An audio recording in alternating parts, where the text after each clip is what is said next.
Padre Pio witnessed a soul being condemned in just 1 second. It wasn't years of sin. It wasn't a lifetime of evil. It was a single sin, a single instant. And that soul fell into the eternal abyss while the body was still warm. This happened in San Giovanni Rotondo, in the confessional, when a man said something that made Padre Pio recoil in horror. The shocking part? Most Catholics commit this sin every day, and most will die, never knowing they carry this sentence over their heads. This is the truth I'm about to reveal, a truth the Vatican has documented, that witnesses have testified to, and that Padre Pio repeated until his last days. But there's something even more disturbing. This sin doesn't look like a sin. It disguises itself as a virtue. It hides behind good intentions, and that's precisely why it destroys so many souls. Over the next few minutes, you're going to discover what this sin is. You'll understand why it's so deadly, and you'll learn the only way to protect yourself before it's too late. You feel it, don't you? That unease that just won't go away. That feeling that something's wrong with your spiritual life, but you can't quite put your finger on it. You pray, you go to Mass, you try to be a good person, but deep down, in the silence of the night, there's a weight that won't lift. Padre Pio knew this weight. He saw it in the souls of the penitents who entered his confessional. He saw the darkness they didn't even know they carried. He saw the sin spreading like an oil slick on clean water, invisible to human eyes, but terribly clear to the eyes of God. In September of 1953, a businessman from Philadelphia traveled to San Giovanni Rotondo. His name was Michael Davies. He was 52 years old, married for 25 years, a father of 3, attended Mass every Sunday, without exception. On the surface, he was an exemplary Catholic. His neighbors respected him. His pastor considered him a pillar of the community. He himself considered himself a good man. After all, he never stole, never killed, never cheated on his wife. What more could God want? Michael arrived in San Giovanni Rotondo on a cold autumn morning. The line for confession with Padre Pio stretched for hours. Some pilgrims waited days for a moment with the Holy Friar. But Michael had connections. A friend of a friend knew someone at the monastery. He was able to cut in line. He entered the confessional, feeling almost privileged. Padre Pio was sitting, eyes closed, his hands with the stigmata visible, even through the wool gloves he wore to conceal the wounds. Michael began his confession as he always did. He listed small sins. A little lie here, a moment of impatience there, maybe an impure thought that passed quickly, the usual routine, the script he'd repeated for decades. He expected quick absolution, a light penance, and to go home with a clear conscience. But something strange happened. Padre Pio didn't respond. The silence stretched on for seconds that felt like hours. And then the saint opened his eyes. What Michael saw in those eyes haunted him for the rest of his life. It wasn't anger, it wasn't judgment. It was something much worse. It was an infinite sadness, a pain that seemed to come from another world. Padre Pio looked through him, as if he were seeing something beyond flesh, beyond time, beyond everything Michael knew as reality. "You haven't said everything," Padre Pio murmured. His voice was almost a whisper, but it carried the weight of a divine sentence.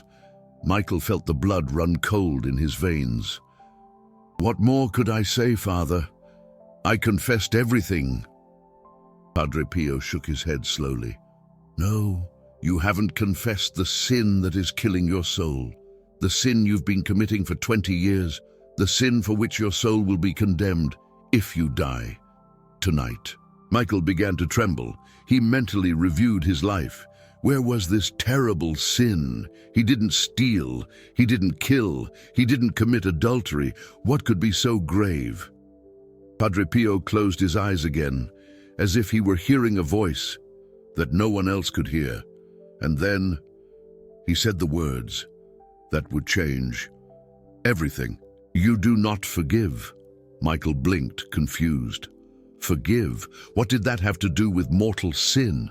He forgave everyone. He didn't hold a grudge against anyone. At least, that's what he thought.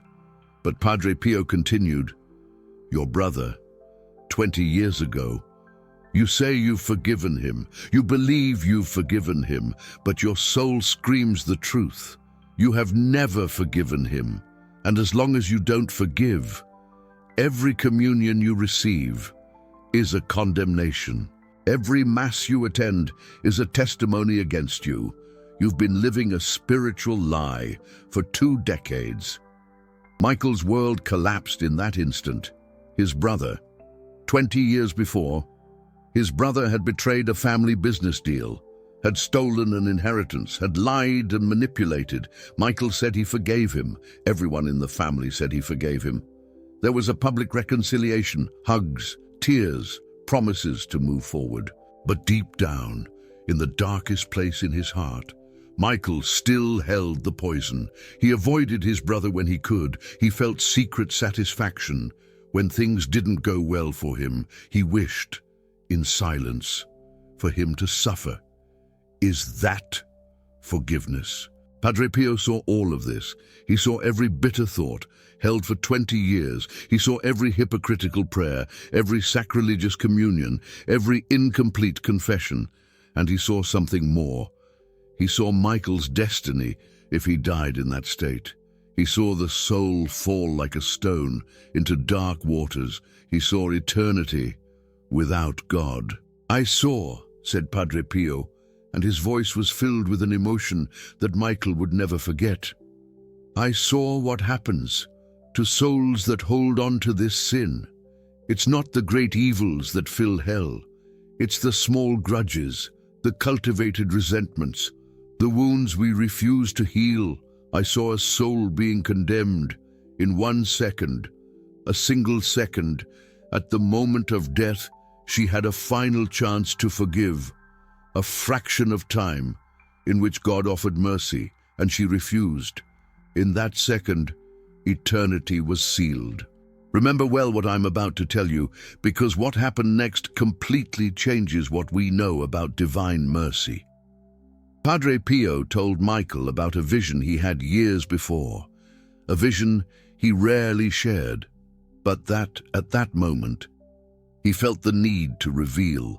He saw the divine tribunal, not as we imagine it, with a distant judge on a throne of clouds, but as it really is, intimate, personal, terribly real. In the vision, Padre Pio saw a woman.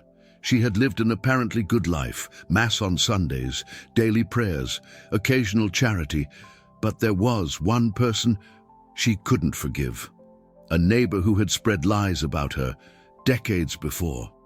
The woman said she had forgiven her. She sincerely believed she had forgiven her, but every time she saw the neighbor, she felt that tightness in her chest, that bitter taste in her mouth, that secret satisfaction. When you heard your neighbor was sick. When Zara passed away, she found herself before the presence. There was no need for words. Everything was instantly revealed. Every thought, every emotion, every moment she chose bitterness over forgiveness. And then came the question, not in words, but in an understanding that penetrated every fiber of her being. Do you forgive? Sarah hesitated. A second. Just 1 second. But in that second, she relived every offense, every lie, every humiliation. And in that second, she chose pride over mercy, chose self-righteousness over love, chose darkness over light. And the choice was eternal. Padre Pio told Michael that vision haunted him for weeks, not because of the horror of what he saw, but because of the terrible simplicity of the condemnation. It wasn't decades of sin. It wasn't a lifetime of wickedness. It was a single moment, a single choice, a single second in which the soul said no to God's final invitation. But there's something most people don't understand about forgiveness. And that's exactly what Padre Pio revealed in that confessional in San Giovanni Rotondo. Forgiveness is not a feeling. Did you hear that right? Forgiveness is not a feeling. Many Catholics spend their whole lives trying to feel forgiveness for those who have hurt them. They try to force an emotion that won't come. And when they don't feel it, they believe they've failed. They believe they're incapable of forgiving. They believe they are condemned. Padre Pio explained to Michael that forgiveness is a decision of the will, not an emotion of the heart. You can forgive someone while still feeling pain. You can forgive while still crying. You can forgive while still remembering every detail of the offense. Forgiveness doesn't erase the memory. It doesn't remove the wound. It doesn't magically transform pain into joy. Forgiveness is choosing, deliberately, consciously, repeatedly, not to wish evil upon those who have hurt you. It's choosing not to seek revenge. It's choosing to surrender justice to God. Padre Pio made Michael close his eyes in that confessional. He made him visualize his brother, David. He made him remember the betrayal, the pain, the anger. And then he asked the question, do you choose to forgive? I'm not asking if you feel forgiveness. I'm asking if you choose. Do you choose not to wish hell upon your brother? Do you choose to surrender him to God's mercy instead of your own justice? Do you choose to release the rope that is strangling your own soul? Michael wept as he hadn't wept in decades. He wept for the anger he harbored. He wept for the empty prayers. He wept for the years lost in a grudge he thought was justice. And then, with a broken voice, he said the words, I choose to forgive my brother David. I choose, even if my heart still aches. Even if my mind still remembers, I choose. Padre Pio smiled for the first time in that confession, but the smile didn't last long, because there was more to be revealed. The saint explained that forgiveness isn't a one-time event. It's a continuous process. Every time the memory returns, every time the pain surges, the choice needs to be made again. I choose to forgive. I choose to forgive. I choose to forgive, until one day, maybe after years, the feeling finally accompanies the decision. Now pay attention, because what I'm about to reveal is something Padre Pio reserved for only a few.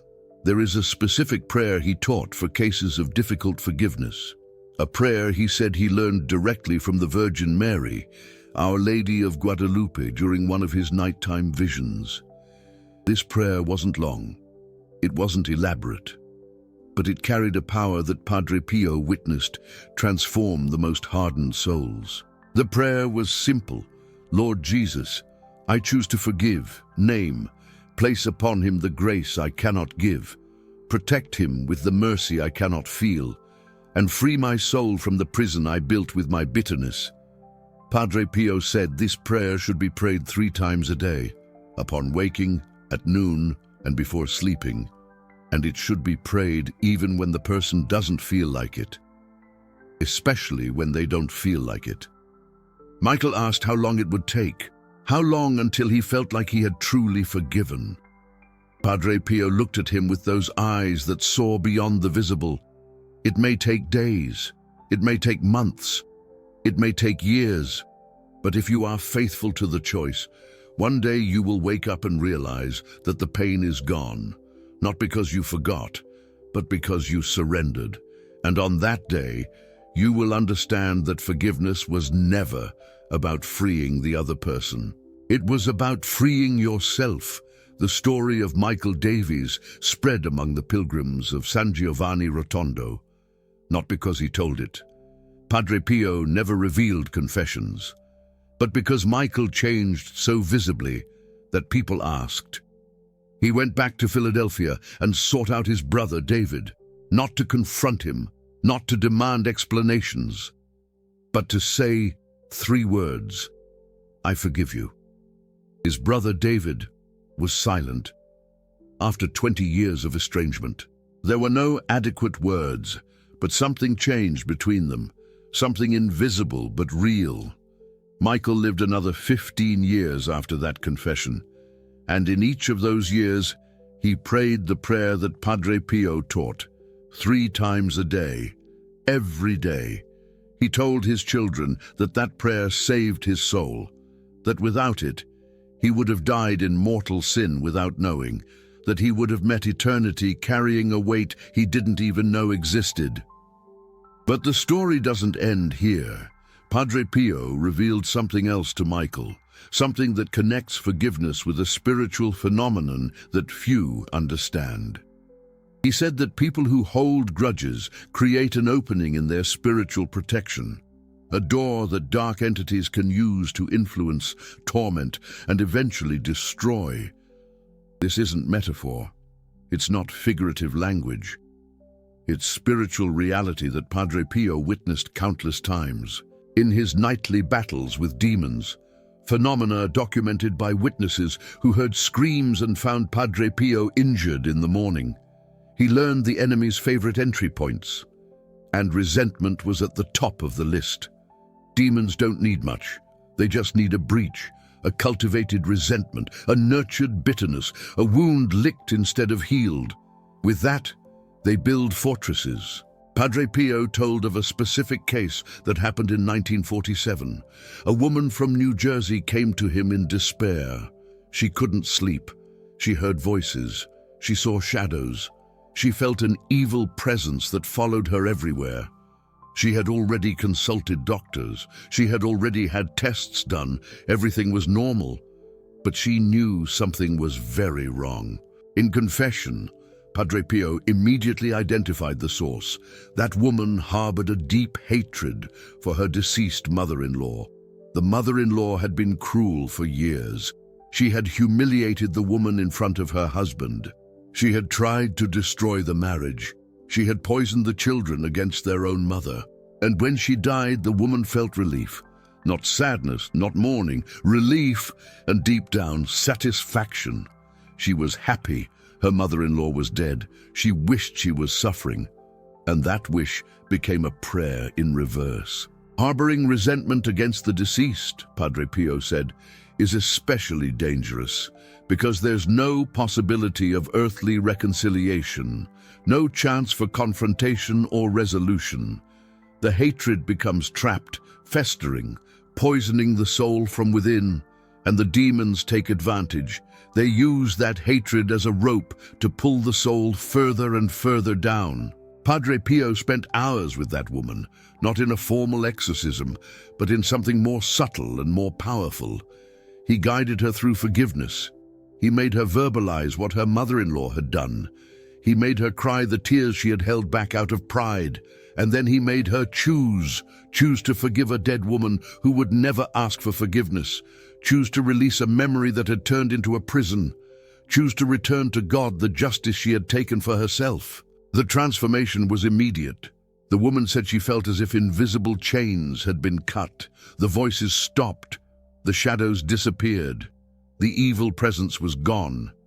Not because the demons were forcefully expelled, but because they lost their anchor point. They lost the breach that kept them connected to that soul. These accounts were documented by witnesses. They were recorded in the convent archives. They were studied during Padre Pio's canonization process, and they all point to the same disturbing truth. The sin that condemns the most souls isn't the one that seems spectacular. It's not murder, and it's not theft. It's not even adultery.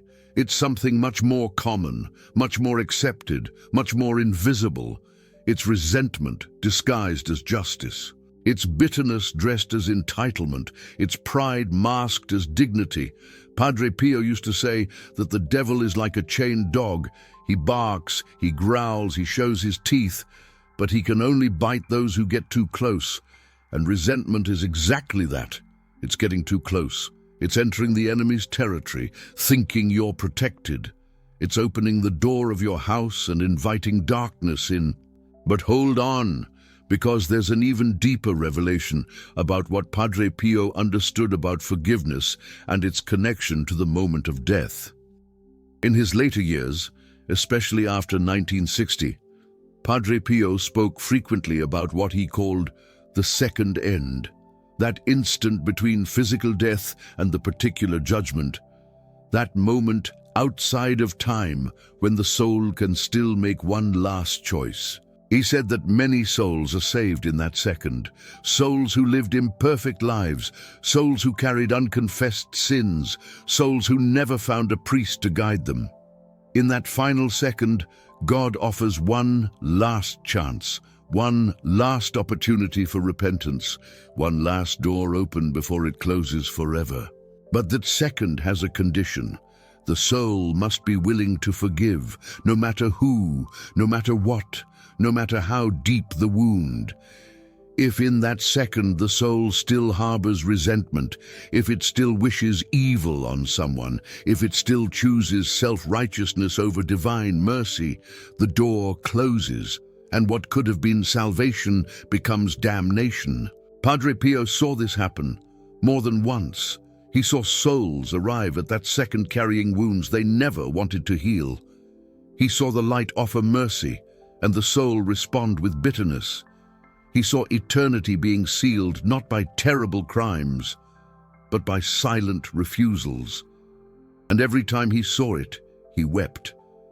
He wept for those lost souls. He wept for the avoidable tragedy. He wept for the pride that costs so dearly. And here's something you need to understand about confession and how it connects with all of this. Padre Pio insisted that complete confession was essential. It wasn't enough to list obvious sins. You had to examine the roots, the hidden motivations, the hidden resentments. He used to say that many Catholics have been confessing for decades without ever touching the sins that really matter. They spend their whole lives in a spiritual theater. They confess what's easy to confess. They hide what's painful to reveal. Unconfessed forgiveness, Padre Pio said, is a sin hidden under another sin, because when you harbor resentment, you lie to yourself. You say you've forgiven when you haven't. You say you're at peace when you're at war. And that lie contaminates your entire spiritual life. Your prayers become empty because they are prayers from a divided heart. Your communions become barren because they are communions of a soul in contradiction. Your relationship with God becomes blocked because you're hiding from Him exactly what He most wants to heal. There was a test that Padre Pio suggested to check if forgiveness was real. He told people to imagine that the person who hurt them was standing before God being judged. And then he asked, "What would you feel?" If the answer was satisfaction, if there was any desire to see that person punished, the forgiveness wasn't complete. If there was any secret pleasure in the idea that that person might suffer, the bitterness was still alive. True forgiveness, according to Padre Pio, is wishing for the other person the same mercy you want for yourself. Does that seem impossible? Padre Pio admitted that it was humanly impossible. No human being can truly forgive by their own strength. Forgiveness is a miracle, a gift from God. Something we receive, not something we produce. And that's exactly why prayer is essential. We can't forgive by ourselves, but we can ask for the grace of forgiveness. We can choose to want to forgive, even when we can't. We can open the door, even when we don't have the strength to cross it. Padre Pio knew the weight of forgiveness because he himself had to forgive. Few know, but in the early years of the Stigmata, many in the church doubted him. He was investigated. He was humiliated. He was forbidden from celebrating Mass in public for years. Superiors treated him with suspicion. Doctors examined him as if he were mentally ill. Journalists slandered him. And through it all, Padre Pio chose to forgive. He chose not to harbor resentment against those who persecuted him. He chose to pray for those who tried to destroy him. He said that forgiveness was the most difficult battle of his life, more difficult than the nights fighting against demons. more difficult than carrying the stigmata for 50 years, more difficult than the constant physical suffering, because forgiveness required him to give up something that the human ego guards with tooth and nail: the right to be right, the right to be the victim, the right to demand justice. Padre Pio had to surrender all of that to God, repeatedly, sometimes several times a day, until he finally found peace. Now let me share something that will change the way you understand the Lord's Prayer. Have you been saying this prayer for years, maybe decades, maybe your whole life, but have you ever really stopped to think about what you're saying? Forgive us our trespasses, as we forgive those who trespass against us. Padre Pio called this phrase the most dangerous contract in human history. Think about it. You're asking God to forgive you. In the same way that you forgive others, you're placing a condition on your own forgiveness. If you forgive a lot, you'll receive a lot. If you forgive a little, you'll receive a little. If you forgive nothing, you'll receive nothing. This isn't a suggestion. It's not a divine preference. It's a spiritual law that you invoke every time you say the Lord's Prayer. Padre Pio said that many Catholics are praying their own condemnation every day. They say the Lord's Prayer while holding on to grudges in their hearts. And by doing so, they're literally asking God to treat them the same way. They treat their enemies. They're signing a spiritual contract that could cost them eternity.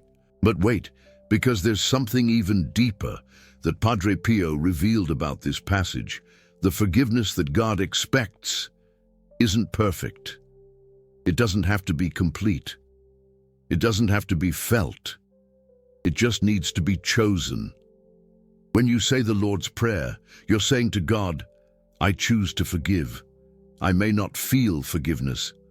I may not be able to forget. I may still have open wounds, but I choose to forgive. And that choice is enough for God to work with. Padre Pio compared human forgiveness to a seed planted in hard ground. When you choose to forgive, you're planting the seed. You might not see immediate results. The ground might seem dry. Your heart might seem unchanged. But the seed is there, and over time, with prayer, with persistence, it grows. And one day, without you even realizing how, the plant blossoms, and what seemed impossible becomes real. There's a practical exercise that Padre Pio taught for those who struggled with difficult forgiveness. He asked the person to write a letter, not to send, just to write. In the letter, they should put everything, all the pain, all the anger, all the resentment, without filter, without censorship, without fear of seeming like a bad person. Write as if no one would ever read it. After writing, Padre Pio asked the person to read the letter aloud in front of a crucifix, and while reading, to imagine that they were handing over each word to Jesus, each pain, each wound, each hurt, handing over as if they were placing in the arms of Christ everything that they couldn't carry alone.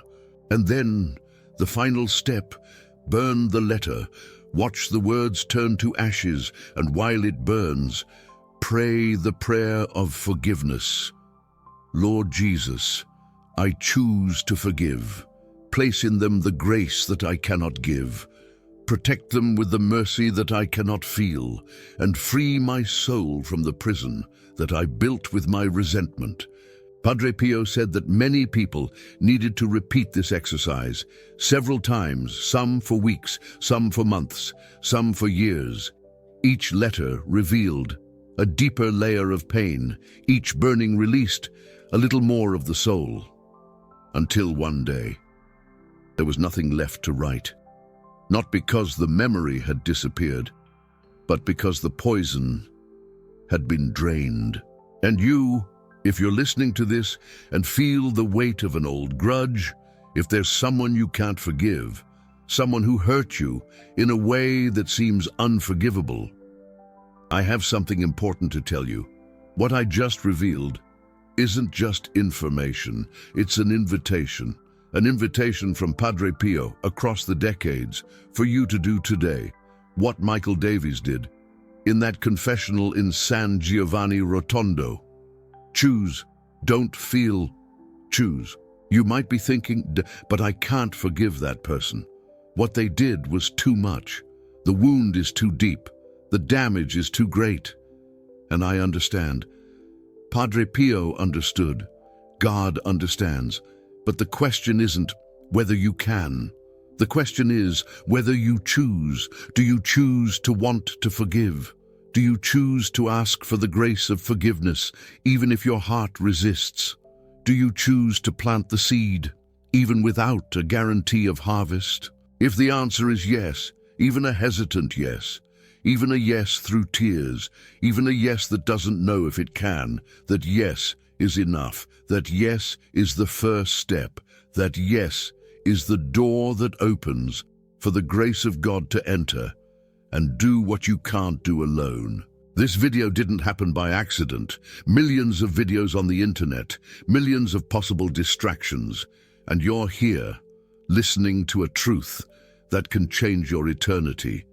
This isn't coincidence, it's providence. It's Padre Pio, from heaven, interceding for you. It's the Virgin Mary, pointing to her Son. It's God, tirelessly pursuing your soul with love.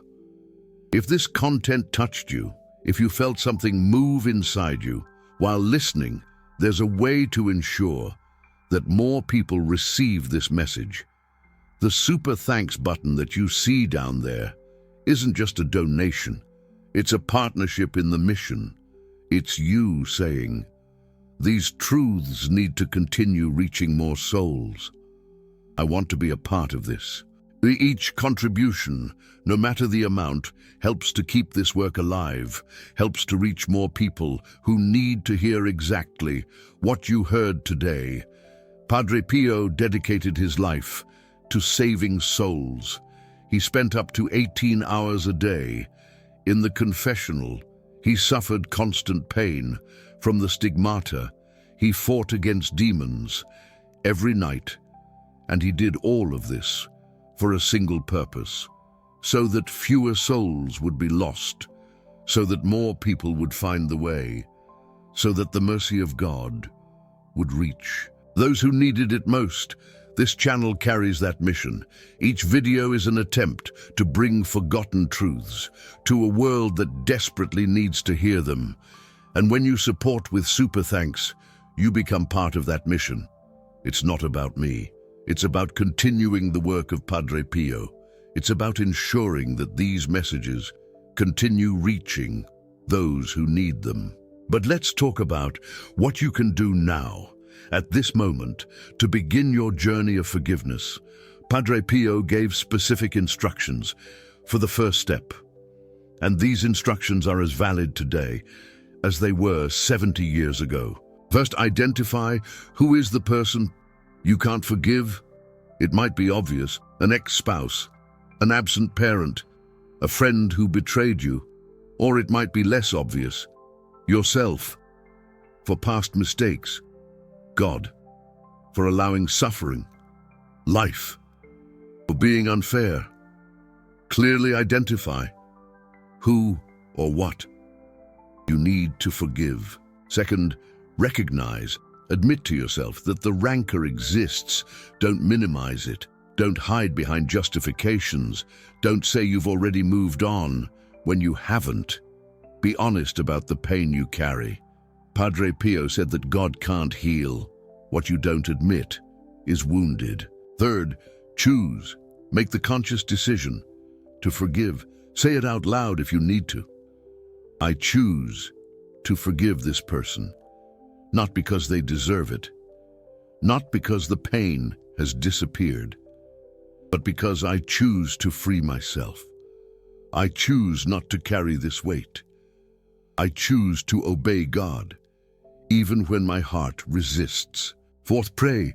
Use the prayer that Padre Pio taught 3 times a day, upon waking, at noon, before sleep. Lord Jesus, I choose to forgive. Pour into this person the grace that I cannot give. Protect them with the mercy that I cannot feel, and free my soul from the prison I have built with my bitterness. Fifth, persist. Do not expect immediate results. Forgiveness is a process, not an event. There will be days when you feel free. There will be days when the pain returns with full force. On both those days, maintain the choice, renew the decision, continue praying. The seed needs time to grow. Padre Pio promised that whoever follows these steps with faithfulness would experience a transformation, not immediate, not magical, but real, profound, lasting. He saw this happen repeatedly in his confessional. People who arrived carrying decades of resentment left free, not because they forgot, but because they surrendered, not because the wound disappeared, but because they chose not to let the wound define their lives. One last thing before we finish. Remember the story that Padre Pio told about the woman who was condemned in a single second, the woman who would not forgive her neighbor. That story has a parallel that few know. Padre Pio also saw the opposite happen. He saw a soul saved in a second, a soul that lived an imperfect life, that carried sins and flaws, that maybe even died in mortal sin. But in that final second, when the light offered its last chance, that soul said, "Yes. Yes, I forgive. Yes, I repent. Yes, I accept mercy." And eternity changed. Are you prepared for that second? If it came now, at this moment, would your answer be yes? Is there someone you need to forgive before that second arrives? Comment down below. Write, "I forgive." If you are making the choice now, write the person's name if you have the courage, or just write the word, "I choose." If you are deciding to start this journey today, Padre Pio said that when we write our intention, it gains power. When we declare our choice, it becomes real. When we put it into words, God witnesses. You don't need to share details. You don't need to explain the situation. Just declare, and let your declaration be the first step of a transformation that can save your soul. Padre Pio intercedes for you at this moment. He sees your heart. He sees your wounds. He sees the resentments that you have carried for years, and he is praying that you find the courage to choose, the courage to let go, the courage to forgive. The choice is yours, and it starts now.